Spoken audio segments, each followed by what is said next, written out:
In our practical exercise, we have to create our own customized exception, and we need to implement simple calls class as a simple calculator working only with integer numbers in range of +10, -10 or -10 +10. And then we need to, if assertions are enabled, we need to check that input range for passed parameters is also -10 +10. If these are not enabled, we do not check for them, but we check that output is always in the range of -10 +10 including. So that is our business requirement.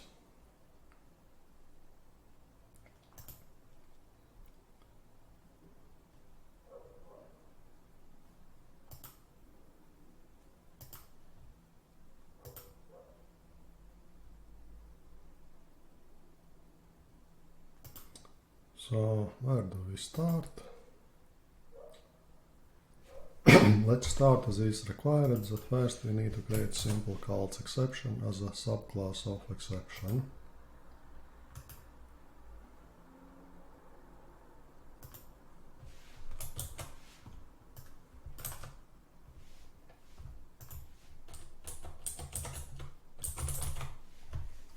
And here, when we say just for exception, again, it is just simple class name is not unique enough. We can see that there are exceptions coming from java.lang and com.sun.tones, blah blah blah. Of course, we extend this exception coming from Java standard language.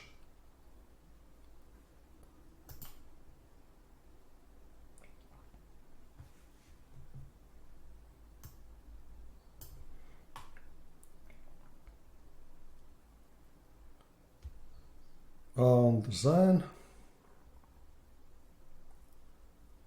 about this warning here. In general, in strictly managed projects, there shouldn't be any warning about your project, because if you have many warnings and something goes worse, you may not be careful enough to see that some new warnings appeared. If you have no warnings at all, any new warning is easy to catch. In our project, unfortunately, we have some warnings.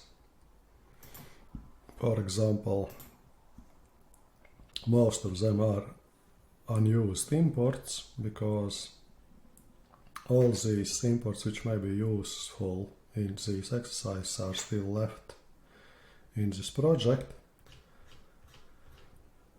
But you should avoid these warnings. And what is this warning about? Exception, if we look on Java documentation,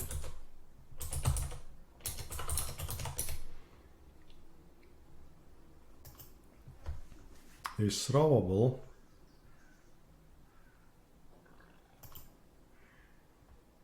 and throwable implements serializable interface. I will touch it a little bit in more details when we will talk about input and output. But what this interface means? This interface means that you can read and write this particular object of this particular class as a stream of data. And what does it mean? You have your application and you have input here, and you need read some data, and these are binary data. You read some ones and zeros, etc. And when you read them, you can create object out of these data. And in this particular case, let's say it's exception. And here again, there is difference between this high-level abstraction and reality. Those who live in high-level abstraction, they may say that object consists of its data and methods to handle this data, but it's not, because methods are in declaration of the class. You have somewhere here your class exception, and from declaration of class you know a list of methods which you can use to handle this data. This data here contains only a reference to the definition of the class. So if you look on this data, it says something like I'm proud object of exception class. My message field, if it's fulfilled, is following blah blah blah. And what this I'm proud object of exception class actually is, it is unique identifier, or just a number. And if this number is not globally unique, from this number you may think that this is not an exception object, but something else. And that of course is bad. Then you will get different kind of runtime errors and exceptions, who knows what. And because exception extends throwable and our simple calls exceptions extends exception, so it is serializable object. This means everybody who is not lazy may convert our object to the stream of data, read, write them, and if we will not have this globally unique identifier, then deserialization, or converting this stream of data back into object, may cause errors. And therefore, for every serializable object, we are encouraged to add this unified identifier. Definitely do not add default one, because default one is just a long integer with value 1. So long integer is double size of integer, it is 8 bytes of numbers, and of course it will not be globally unique, it is very bad. But Eclipse, I don't know about IntelliJ IDEA, allows us to generate another identifier using full class path of our class, so it somehow creates the hash of gtm.activity08 simple calls exception, and it creates following number here, and probability that this will be globally unique is pretty high, and therefore we should create such one to get rid of this particular warning. And then we need to implement some of constructors. Remember that constructors are not inherited, but we do not to implement all possible constructors, only constructor which takes string as parameter, and this string then is put into message field, and another constructor is string and throwable, which is value of message field and value of initial cause of this problem. Go to source, generate constructors from superclass, so we need this one and that one.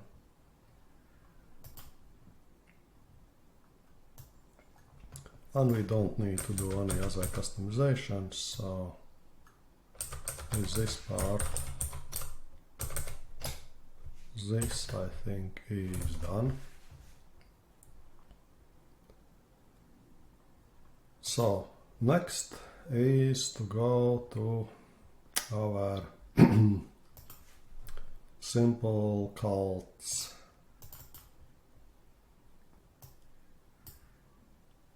class, and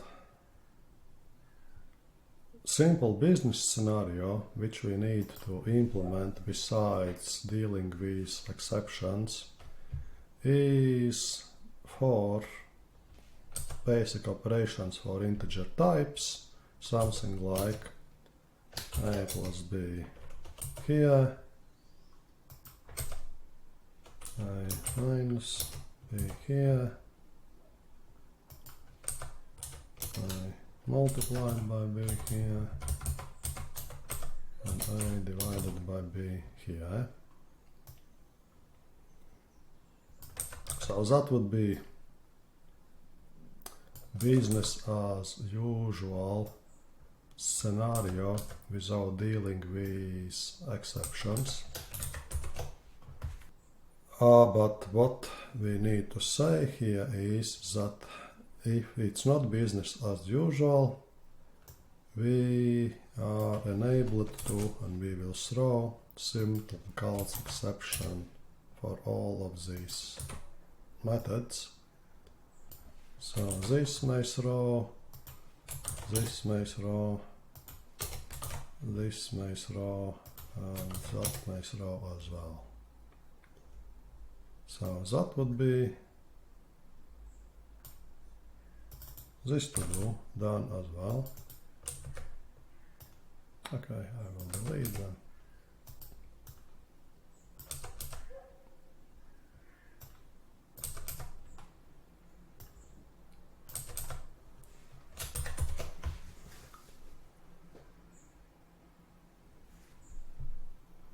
And then we can do some test here.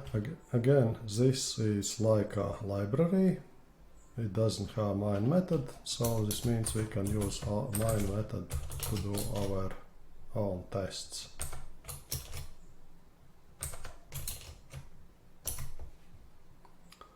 Like we can print out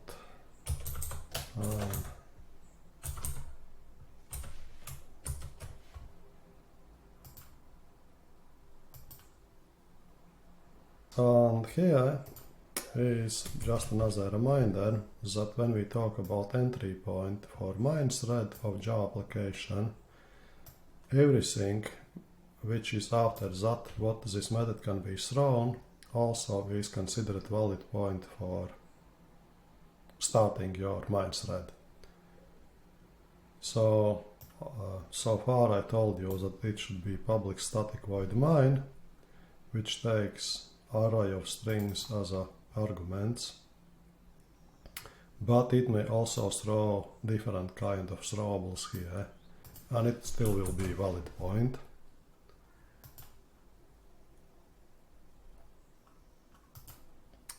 And if we run it, we should see something in output. So here it works. But if I run it with assertions enabled, for example, let's say 11 and 6,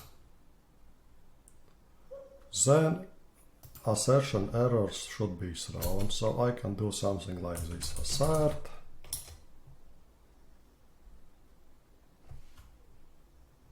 not here, but for example in this add method, something like this: assert a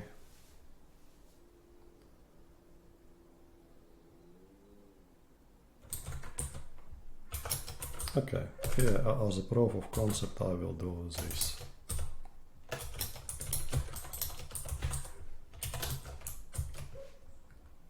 And if I just run it without assertions enabled, it still works.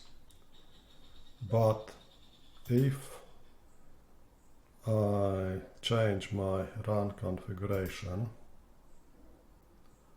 and go to arguments, and for VM arguments I say enable assertions, I see that here in thread main, here it shows a stack trace of calls from main method line this place to add method here. I got assertion error, a is too big. And how it works in command line, it's much easier in command line.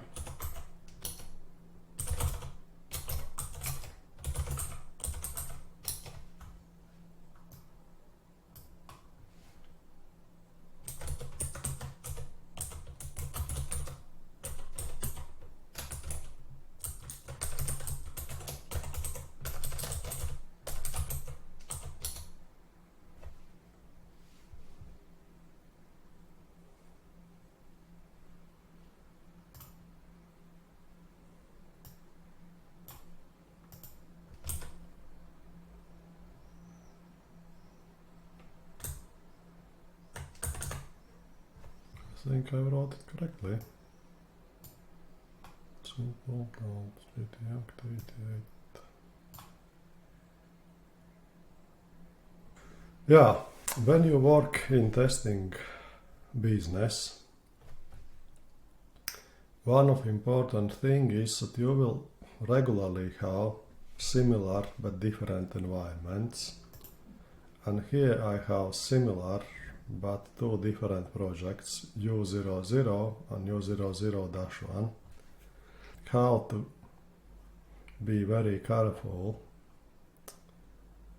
with what you are doing to check that you are working on correct project. Stupidest mistakes what I have had when I worked in testing is test something. So developer says this is fixed, can you test it? I test it and I say it's not fixed, it still doesn't work.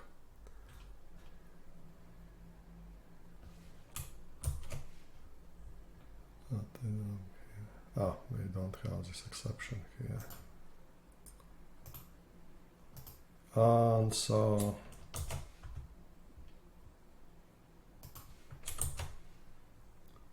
this is quite stupid mistake to start working on the wrong project.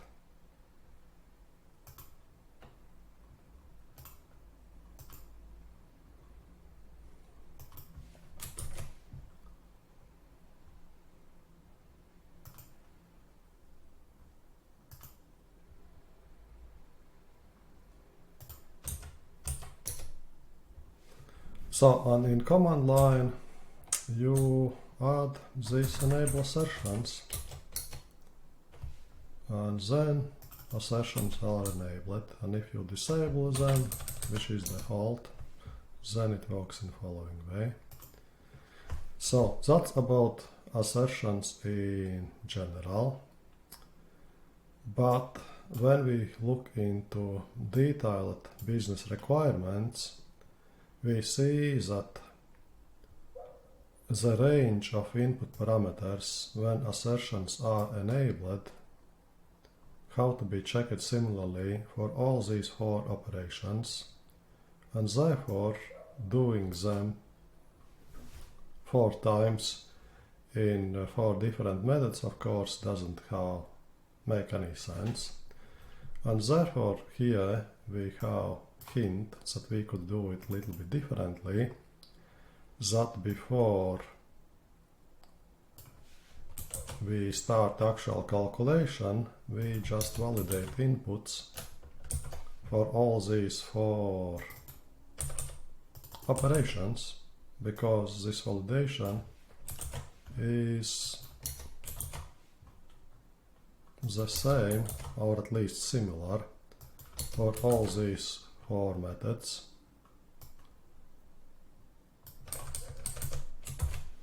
And instead of writing it 4 times, we will write it here. And of course, this validate input also may throw simple calls exception.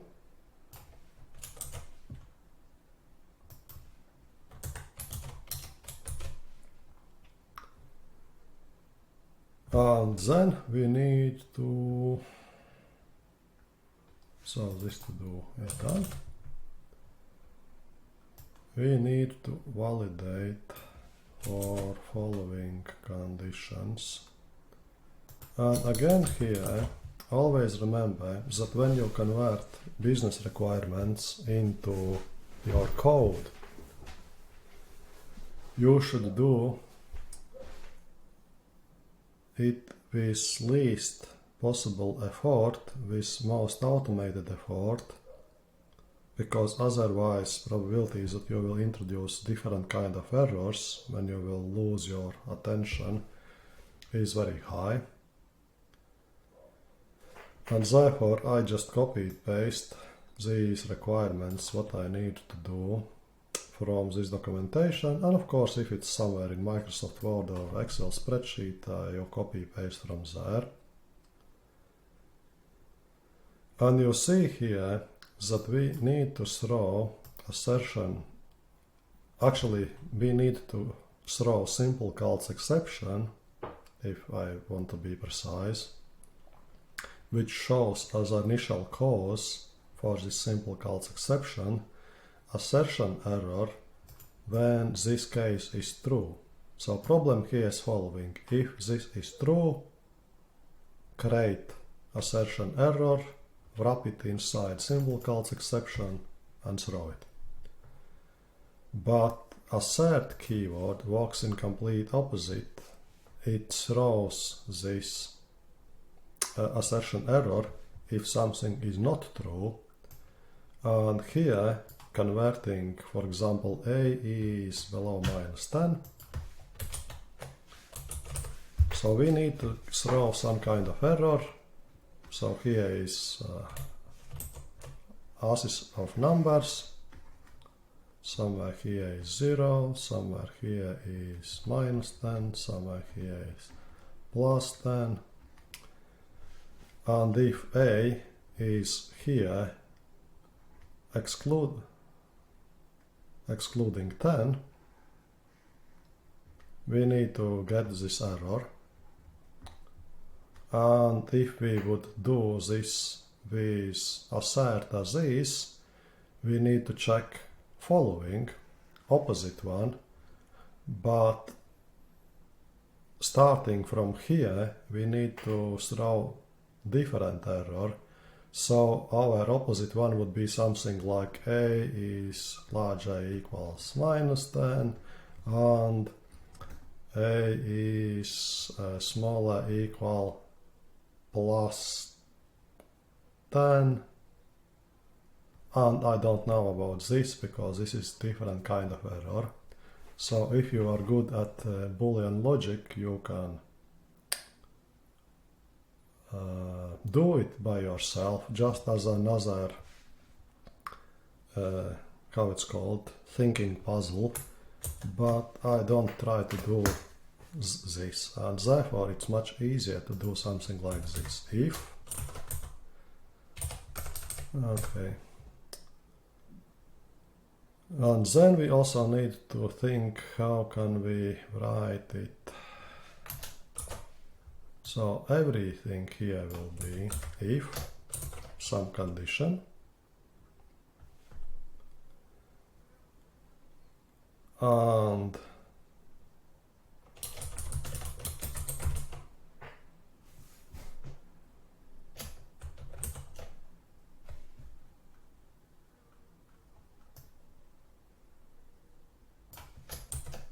so assert false means that assertion error will be thrown.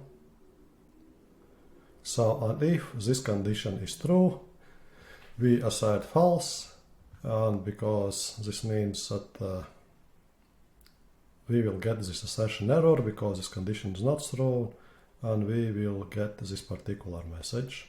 So that is much easier, which I can even handle.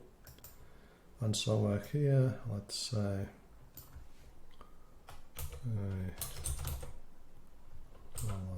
$10. I can also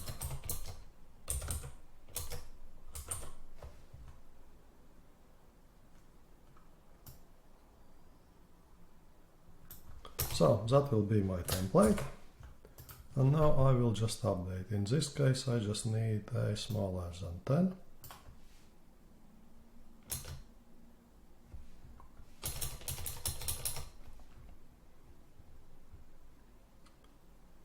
Here a is actually larger than 10.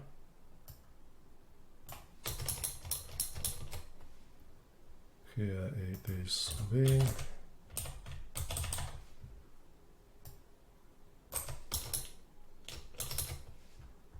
Here it's also b, but larger than 10.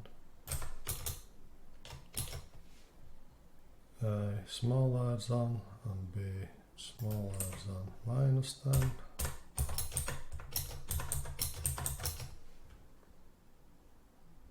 A is above.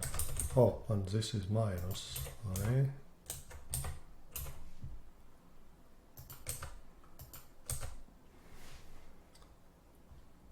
A below minus 10, B below minus 10, A above 10, B below minus 10, A below minus 10, and B above 10.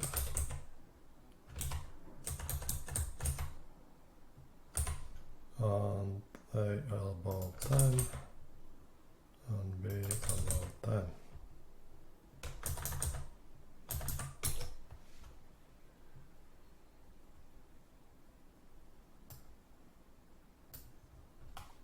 And if I didn't do some errors,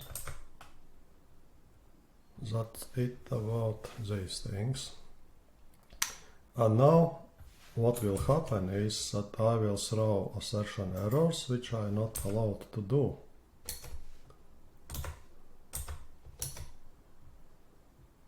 Input value A is above 10, but I see here that assertion error was thrown, but what I actually need to do is that only thing I am allowed is simple calls exceptions, and these assertion errors should be wrapped into this simple calls exception. What means wrapped into? This means that we try here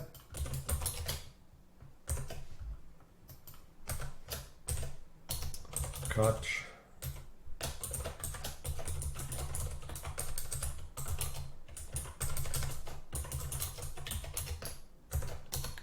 and then we wrap it.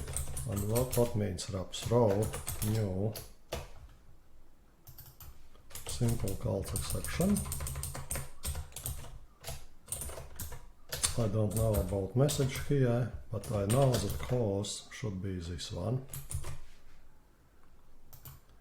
And now when I run it with assertions enabled, I do not got assertion error, but I got simple calls exception with question mark in its message field caused by assertion error.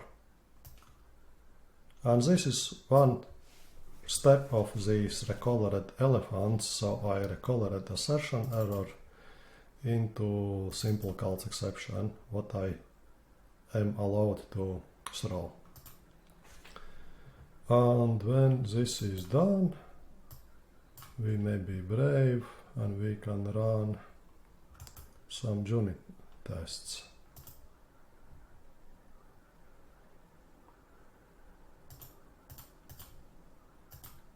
And what I see here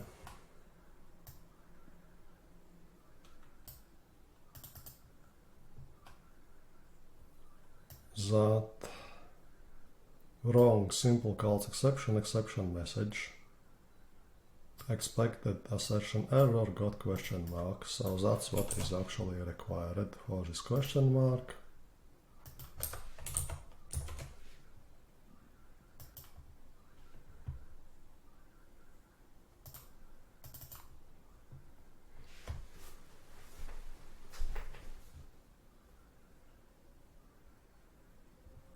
And then I need to customize this particular message. So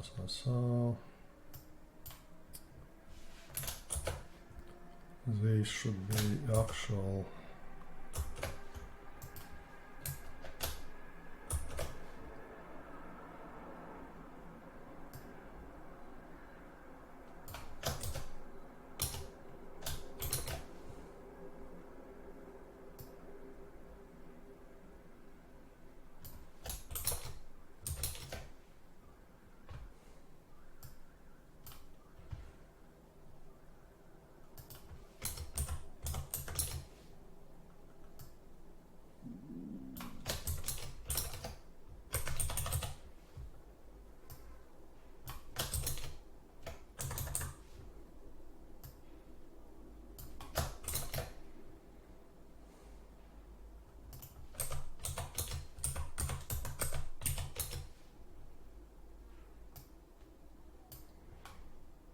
so here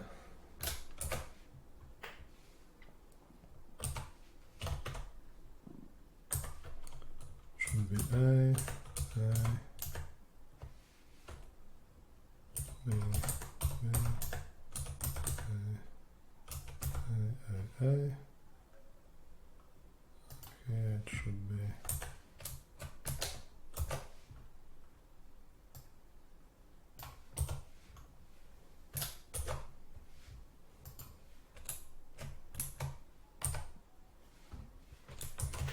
something like this.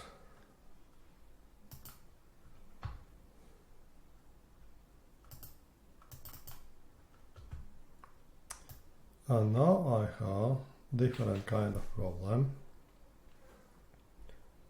And problem is following, that what is expected input value A minus 11 is below minus 10 and B minus 11 is below minus 10, but I got only this message. Why? Because when I check here if A is out of range, then I do not check for B anymore, I immediately throw this assertion error, wrap it into exception, and I'm done.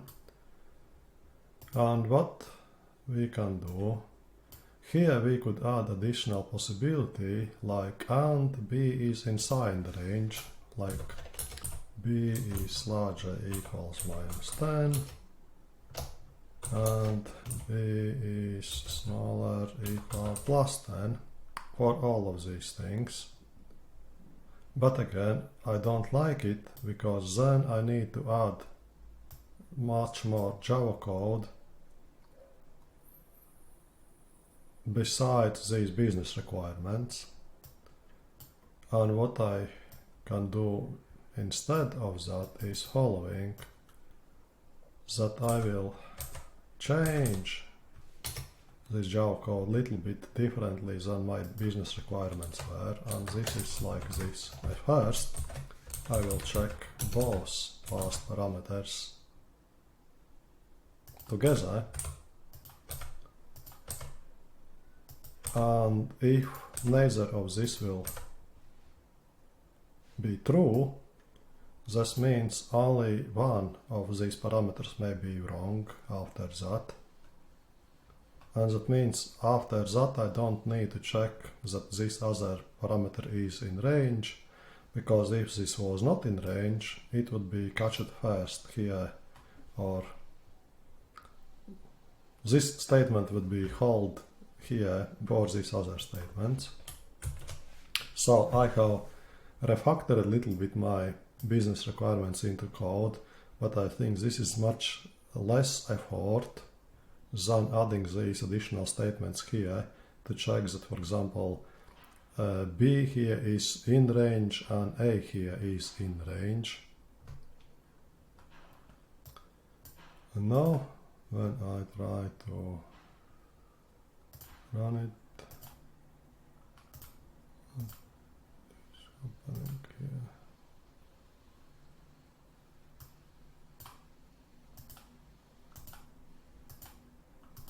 Don't have enough screen resolution to see these buttons properly.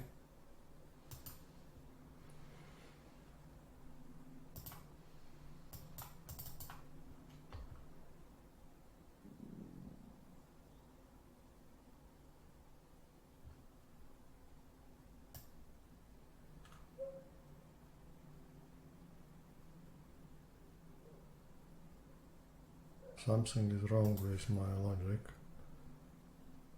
A is below minus 10 and B is below minus 10. A is above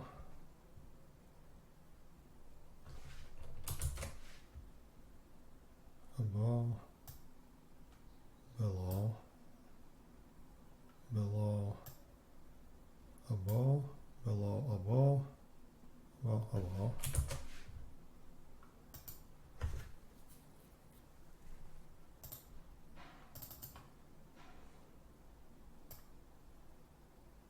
And now I have only formatting issue in this case. Below, where is below,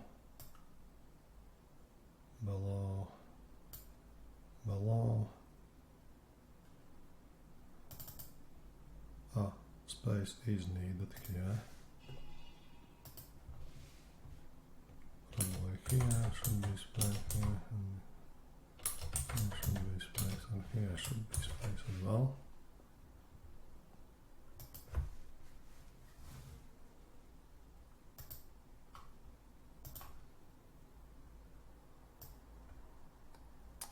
And now I got different error, and in testing business different error is called progress.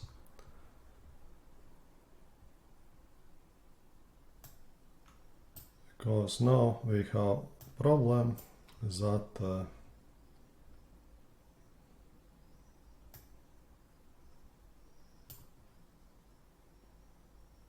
following exception was expected.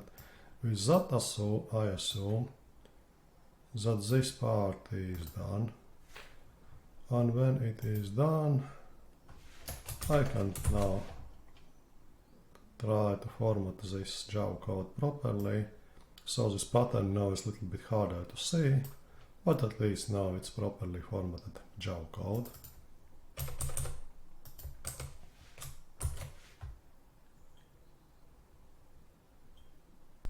So now second part. Second part is that with or without enabled assertions, we need to check that output of these all operations is still in range of -10 +10 including. And again here there are large similarities between these checks for all 4 different operations, and therefore again it is very useful to do it in separate method which is called from all these 4 methods.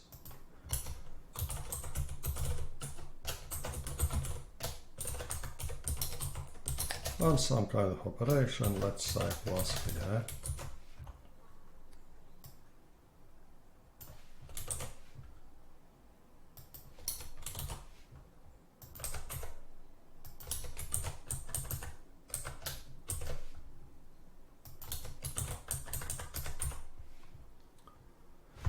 And that may be working, but what I don't like with this approach is that here in this validate output, what I will need to do is to do this operation like adding, subtracting, dividing, multiplying to check validity of this result.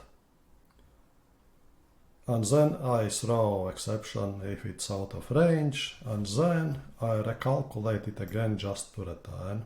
And therefore what this design suggests to us is that we actually calculate this result and return it from this validation output. So what we actually are doing, we first do calculation, then validate it, and if it is valid, we return calculated value at once. And that means that here, instead of doing this adding again, we will do this adding inside validate output,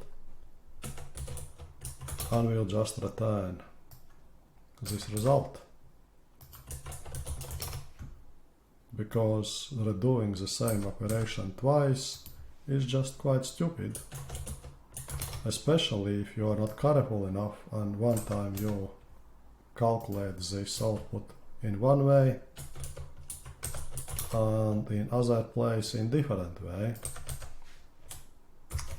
then you may get like valid output but still wrong result. And so what we do here, first we need something like int as just result.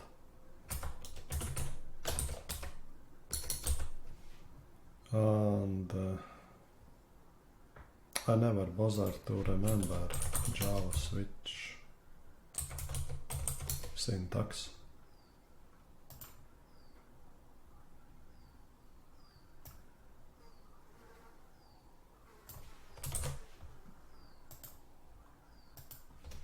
You can write it with ifs, but I think in this particular case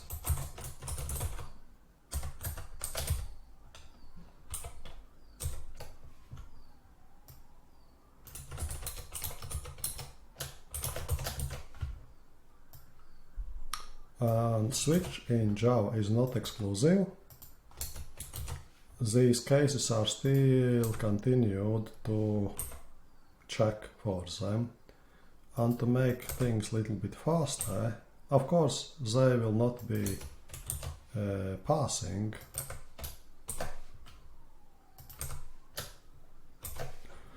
but they still will be checked.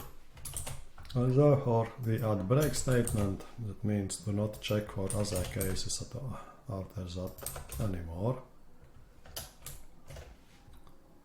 And somewhere here I think I need some closing bracket.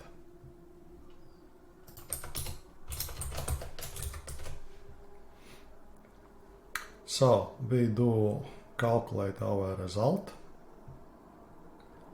and then we may start validating it.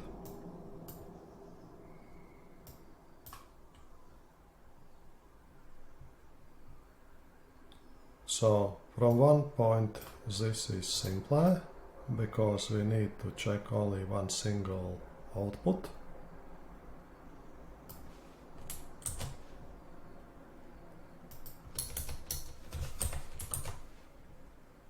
But we need to do different kind of operations, but we know that it is stored here in this operation variable. And again we try to reuse business requirements as much as possible to generate our Java code. And here we need to do something like this. If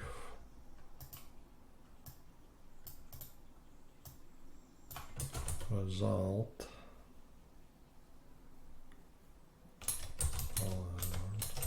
constant,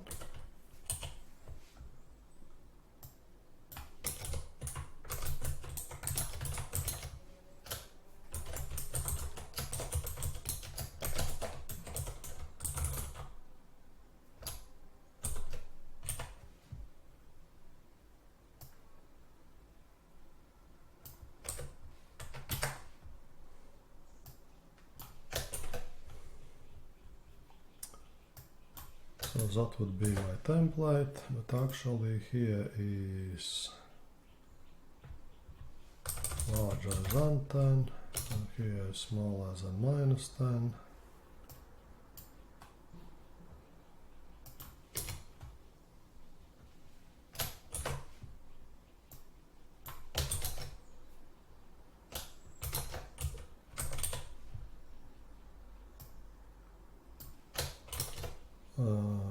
Operation.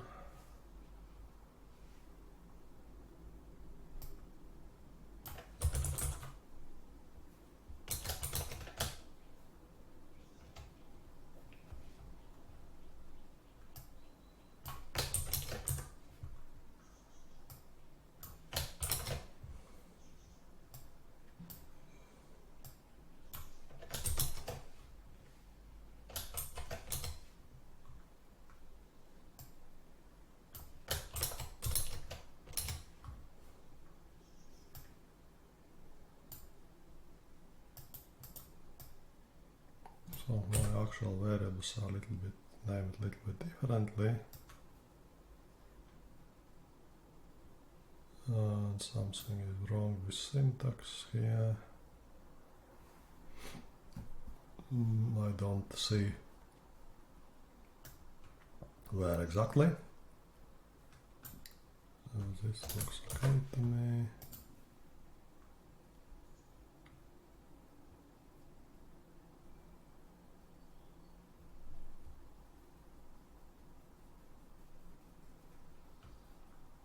It's not unreachable code.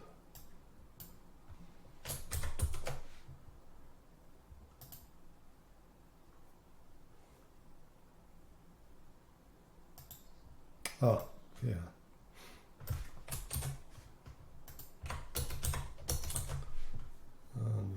return result, and now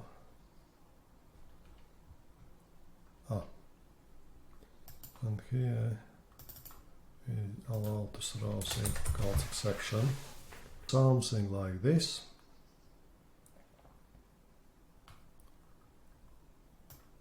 And if we test it out,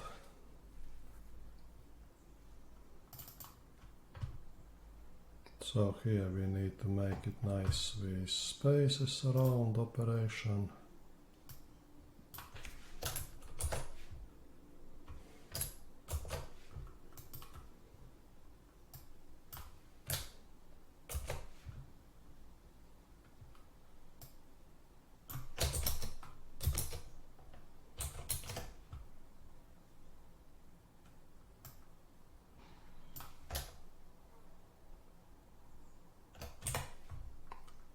Operation.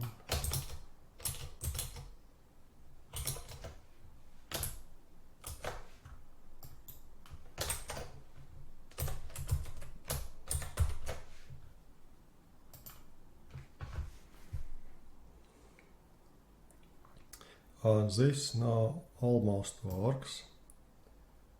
What doesn't work is division. Why it doesn't work? Because simple calls exception was not received for division by 0. How this method is called div? Divide.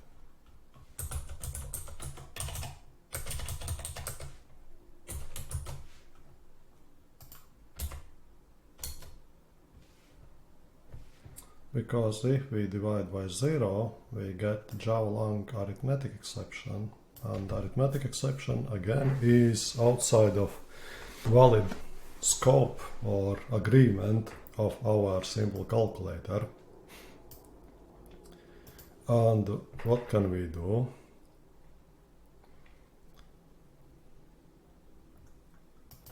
We can try and catch it.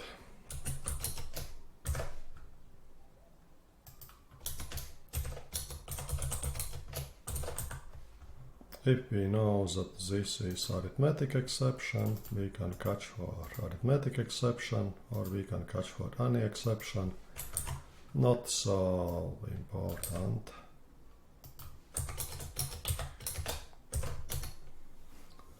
And then again we need to wrap it up.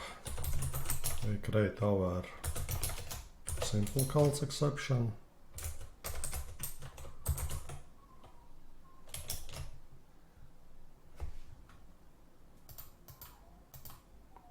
It's not auto.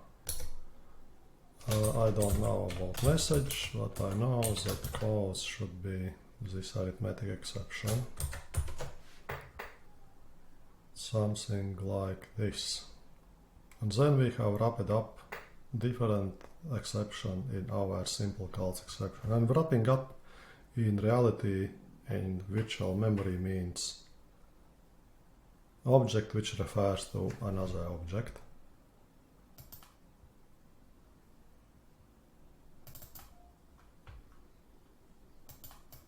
And this is what is actually expected.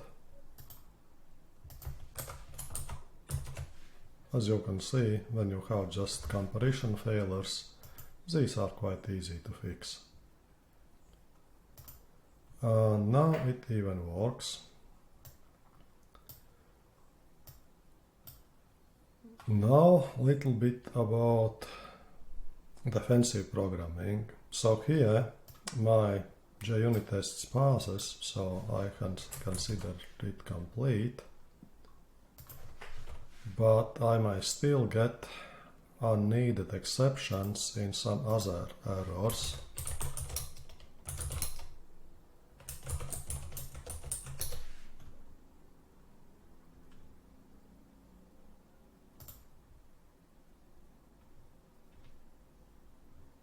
For example, let's say add.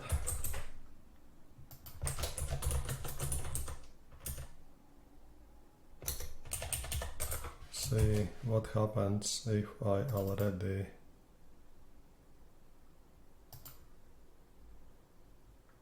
have maximum value for integer and add one.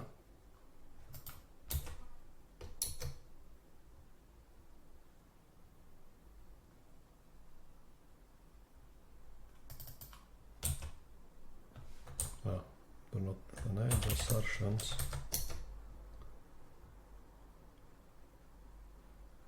It even works, but you see it works very funny. Output value blah blah blah plus 1 is below minus 10, so we get overfill, and our calculator got it wrong. So biggest positive number what integer may handle plus 1 become negative number, and it failed very gracefully. So even though it failed for business requirements, so it is wrong, but actually no any arithmetical errors were thrown. And similarly, if we have subtract,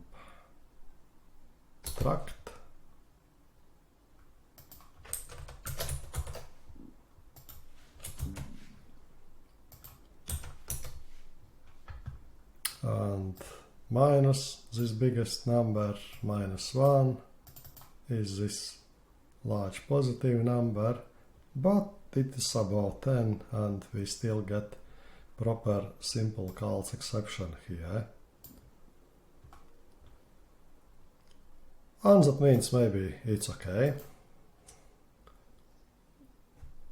So that means we may not need to put this try above all here and then distinguish between messages, for example, divide by 0. So, for example, if I would make it more robust, I would do something like this.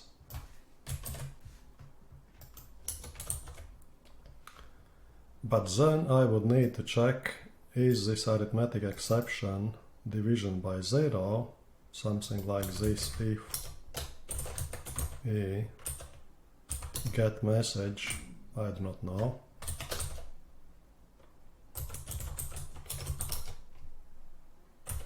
Or whatever it is.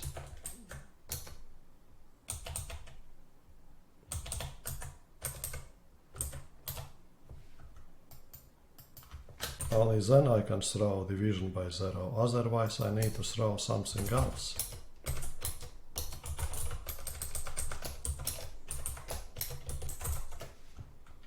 So that would be more proper implementation in general. But in this particular case, if we do not care so much about all these corner cases for business and integer overflow, we just need to get JUnit tests passing. I will leave it here.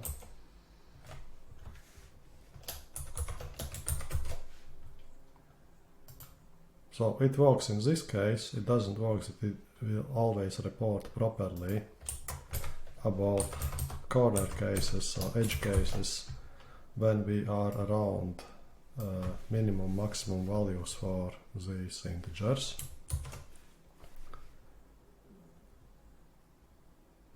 And then we can assume that this to do is done and this to do is done and this to do is done. So that's about this particular exercise. Do you have any questions or comments?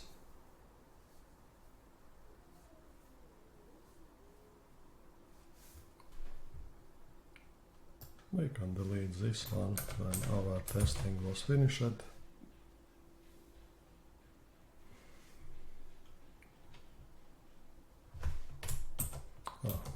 It will work as an integer.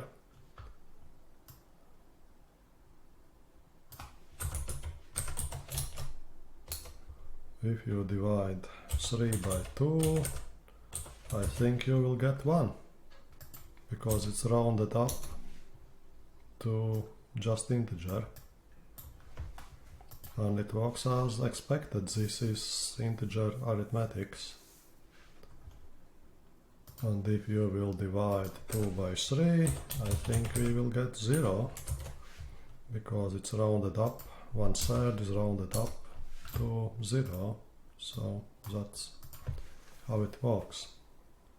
Any other questions or comments?